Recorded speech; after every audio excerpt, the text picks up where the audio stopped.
here in America, Congresswoman SJL Sheila Jackson Lee. Thank you, Reverend. Thank you. I'm going to try and stand in honor of the ancestors of whom shoulders and soil that I stand on.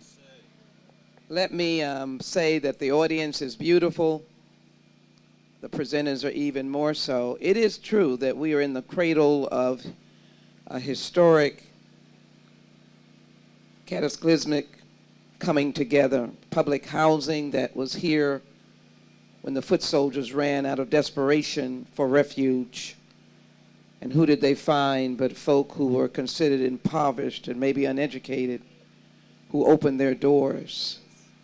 Which gives to those of us who have been blessed, as W. Du Bois calls us, the talented 10th, that we really have no excuse not to be ever driving, ever pushing, and unceasing. As we stand on the steps of Brown Chapel, Pastor Strong had preached or prayed just a few hours ago. I know he has spoken to you. Good things are happening inside the church. Thank God they were not touched by the tornado. Those 6,000 properties, if you could even imagine, were touched here in Selma. Some of them were patently destroyed.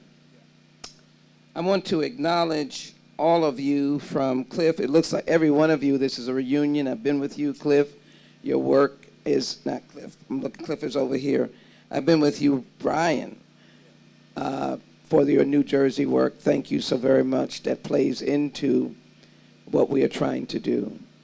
And I certainly thank Brother Hewitt for the invitation and for you growing up to take this leadership realm for the Lawyers Committee for Civil Rights. Of course, a partner with the Judiciary Committee.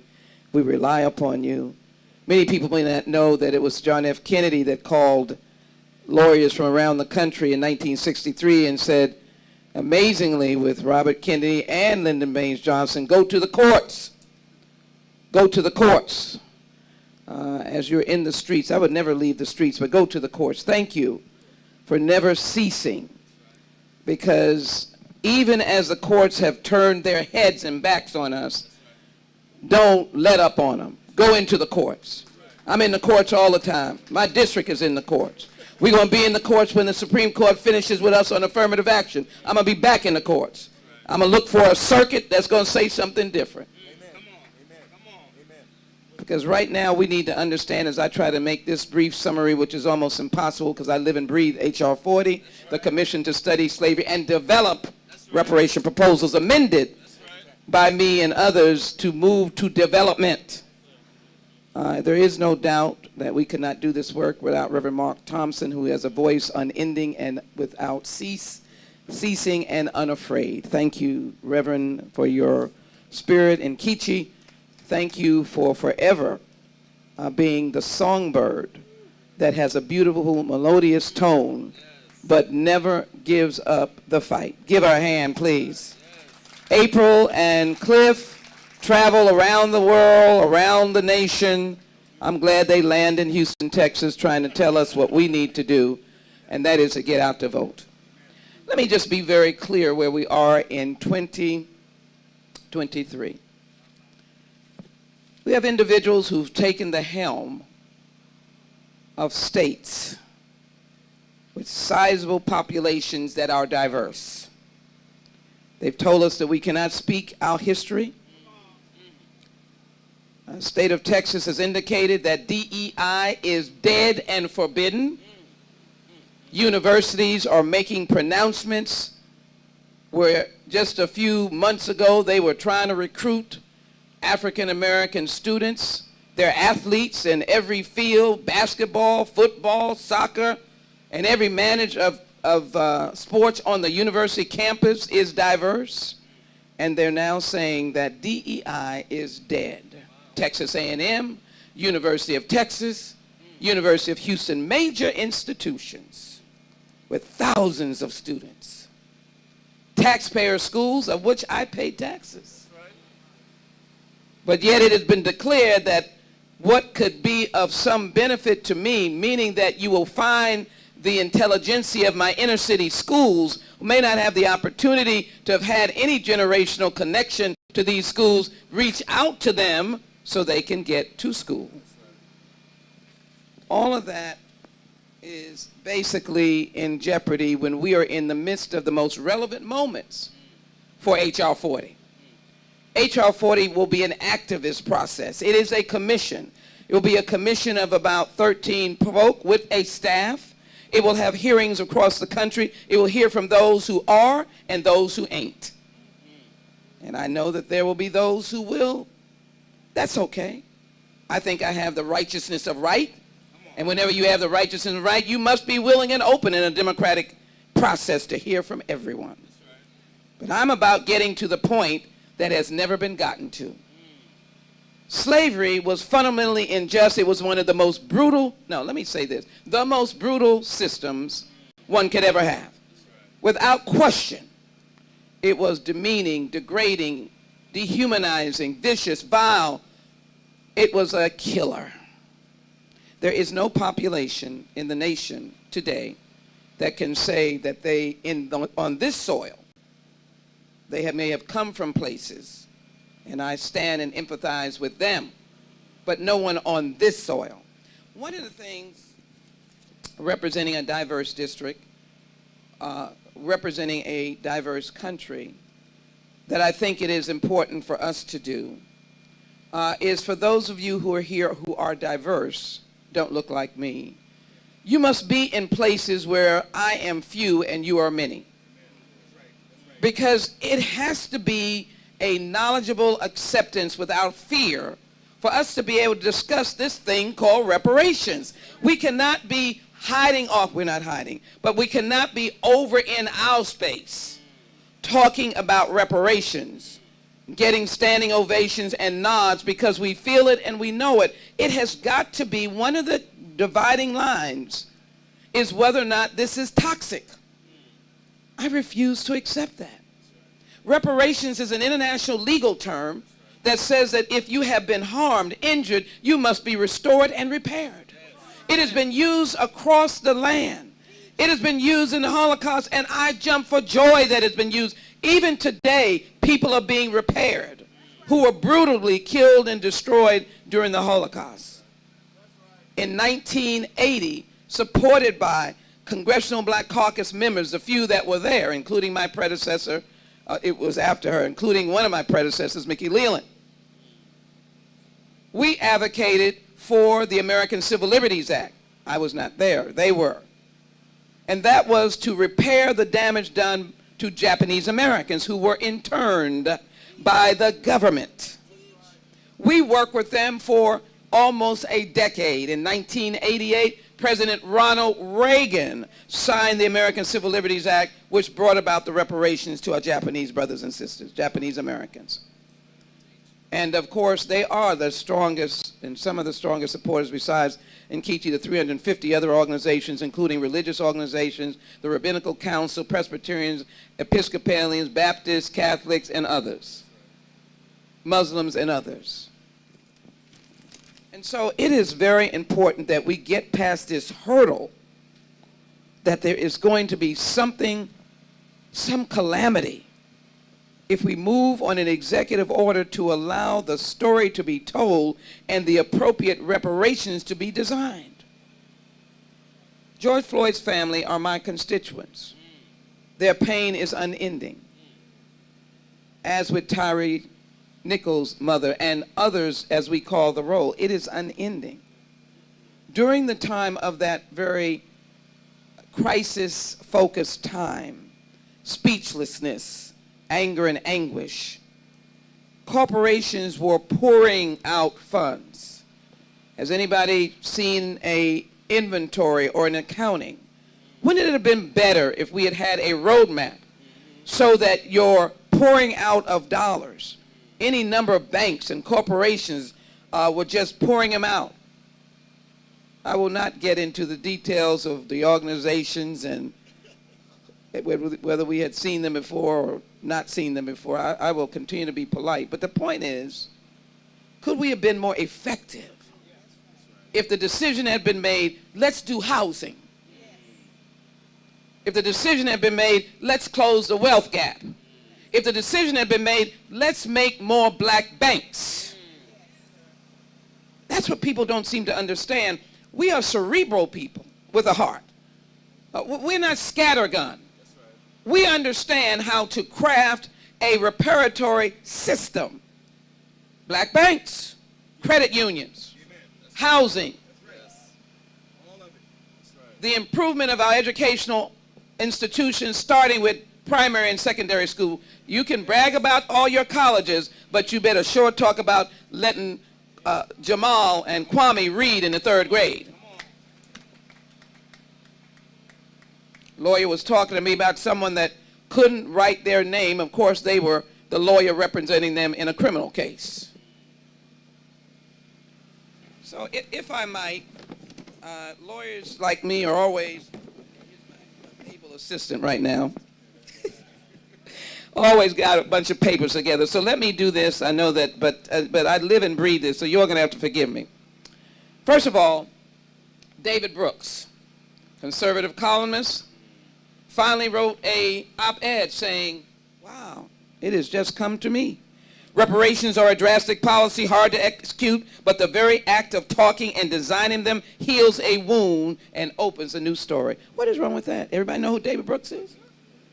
Would that not be the best thing for America? Heals a wound and opens a new story and a new day.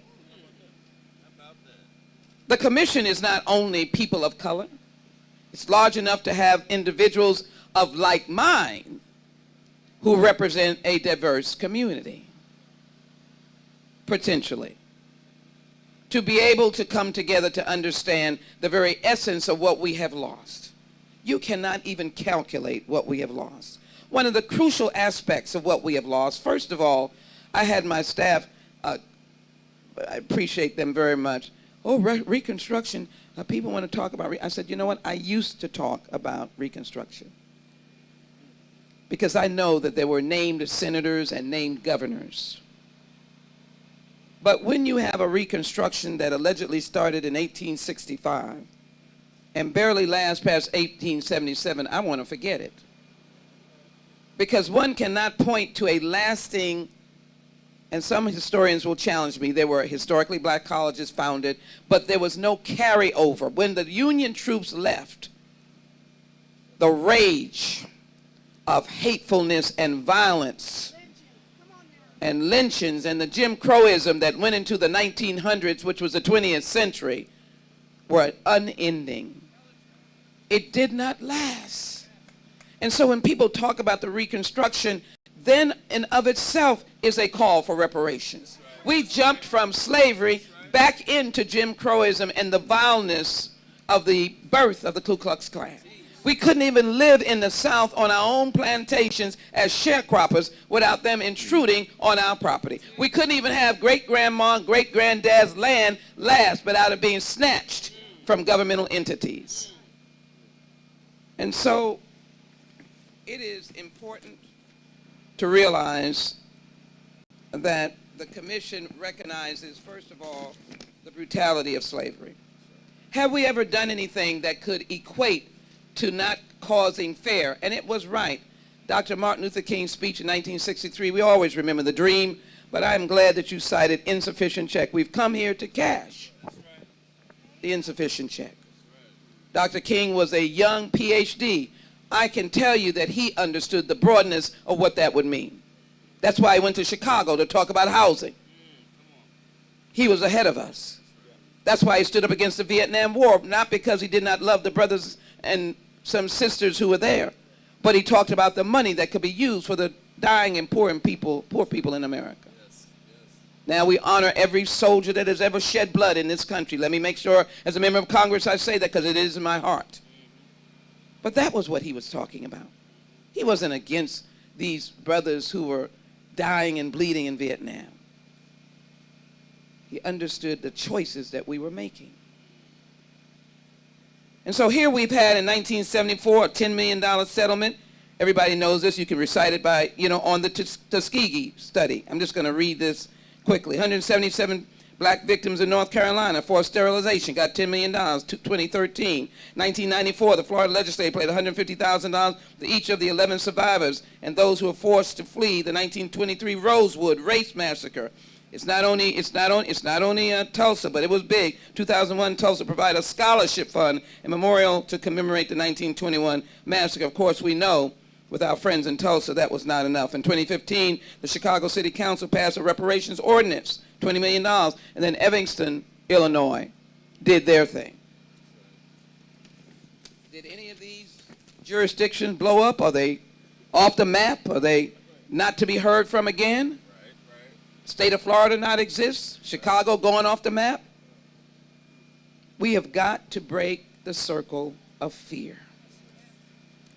And in order for us even to get this executive order, we need the movement being a movement of all of us, just like they are calling for us to repair Selma. It's got to be a collective voice of recognizing the historic inequity that my friend Congresswoman Sewell has fought against in the tenure and time she's been in the United States Congress, and I thank her. Let me quickly move to just words of explanation. Let me quote this brother here.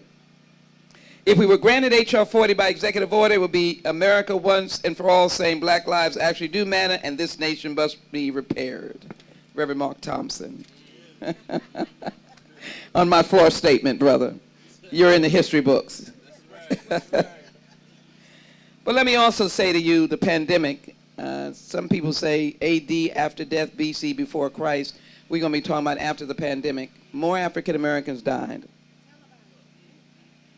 And a Harvard University study said that if we had reparations before the pandemic, we would not have lost as many African American lives.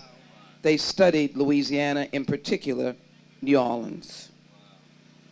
So the analysis is real. And the facts are real. 4 million African Americans, 4 million Africans, became enslaved persons in the transatlantic slave trade. We actually built America on our backs. We had no compensation. We had no life insurance. We had no days off. We had no sick days. We were in the fields from sunup to sunset. Beyond, we had babies in the field. We built the transatlantic slave trade. That was a financial boost. But we also made Cotton King. Cotton King helped to make Wall Street banks and the commodities in Chicago. That was the economic engine that then generated the manufacturing hubs of the North and the East. Excuse me, the North and the Midwest. I'm like persons who I have heard. It makes no sense for us to hold our heads down. And that's been our problem in terms of this question of reparations. It is an economic link to us that this nation stands on. And wealth was denied because not being able to buy homes, not getting the GI Bill and our soldiers returning because GI Bill was governed by states. If you went to the South, you did not get it. As has been indicated, Social Security was governed by profession, and we were in the fields and we were in the homes. So understand what I say. The commission is about governmental action. It's about the Fugitive Slave Act that took away the ability for us to even run free if we were courageous enough, because we then could be arrested, not just sent back to the fields, but arrested and brutalized. The black codes, all governmental action. So when I have a person come up to me and say, I did nothing, I didn't even have any slaves in my family, I said, you know what? I don't want anything from you. But the government contained, confirmed, ordained the continuation of enslavement of those of us who started first in the bottom of the belly of a slave boat. There should be no shame of inaction. There should be shame of action. We should use the shame to stand up and say, you know what? I am going to do something about it. These papers are going quickly because I'm going to skip over them and just use some points. I wanted to stand up. Yeah. I just want you to know that 20% of African Americans do not have health insurance, compared to the national average of only 8.8% and 9.1%. 1 in 4 African American women are uninsured. I want you to know that African American students are less likely than white students to have access to college-ready courses. 57% of black students between 2011 and 2012 have access to full range of math and science courses necessary for college readiness. Black students spend less time in the classroom due to discipline. That's a big one. That's a big one. Let me be very clear. South Africa, under apartheid, African American males incarcerated, 851 per 100,000. In the United States, as of 2006, African American males incarcerated, 4,789 per 100,000.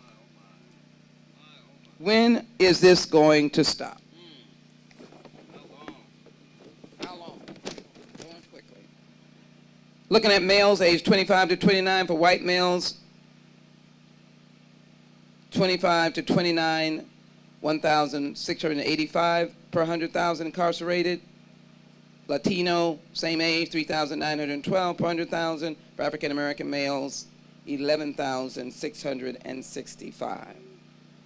Black children die from firearms at a rate 10 times higher than their white counterparts. I need not give you handgun killings with a white shooter and a black victim exhibit even more dramatic bias. 1 in 4 is found justified. Reparations and the Commission can open the eyes of why and where, what is the historical record, and why are we the same place in 2023. This has to be following the pattern of Dr. Martin Luther King that tells everyone why we can't wait. I believe an executive order is an appropriate vehicle to go forward, to be able to begin the assessment, the analysis, so that we might find out what we can do right here in Selma and how we can direct funds not to take from anyone else, but to be effective and to jumpstart the stalling of state governments that stall with our infrastructure money, which is going to be $1.7 trillion a year. Can this whole city not be reformed? Can you not take pieces of those dollars and equitably place them in places where there are deep holes of poverty, and deep holes of lack of access to housing, being able to build that beautiful river lake that's under the Edmund Pettus Bridge for decades, and to create parks and walk lanes and harbors, and to make a tourist site? Couldn't those dollars, those infrastructure dollars, be used to that under the definition of reparations that are urgent and needed? And wouldn't that then provide an economic engine, not to just to this area, but to the state of Alabama as tourists come pouring in to walk that historic bridge and then go down and have their tea and lemonade and cross their legs and look at the pretty boats going up and down? Where is our reality? Where is the truth that what does for you will be good for me? That's right. That's right. It is in my DNA. It is in my DNA. Let me go quickly into the night, but not really too soon. For example, in 2005, J.P. Morgan and Company tried to make amends for its role in slave trade with an apology and $5 million 5-year scholarship fund for black undergraduates in Louisiana. I will not. Episcopal Church, Brown University, Georgetown, and that was students who had to fight for that.